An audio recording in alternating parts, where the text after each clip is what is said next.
അതല്ല, മൂസായുടെ പത്രികകളിൽ ഉള്ളതിനെപ്പറ്റി അവന് വിവരം അറിയിക്കപ്പെട്ടിട്ടില്ലേ? കടമകൾ നിറവേറ്റിയ ഇബ്രാഹിമിന്റെയും പത്രികകളിൽ, അതായത് പാപഭാരം വഹിക്കുന്ന ഒരാളും മറ്റൊരാളുടെ പാപഭാരം വഹിക്കുകയില്ലെന്നും മനുഷ്യന് താൻ പ്രയത്നിച്ചതല്ലാതെ മറ്റൊന്നുമില്ല എന്നും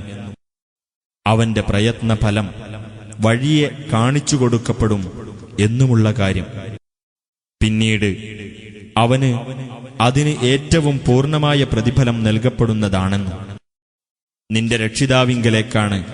എല്ലാം ചെന്ന് അവസാനിക്കുന്നതെന്നും അവൻ തന്നെയാണ് ചിരിപ്പിക്കുകയും കരയിക്കുകയും ചെയ്തതെന്നും അവൻ തന്നെയാണ് മരിപ്പിക്കുകയും ജീവിപ്പിക്കുകയും ചെയ്തതെന്നും ആൺ പെൺ എന്നീ 2 ഇണകളെ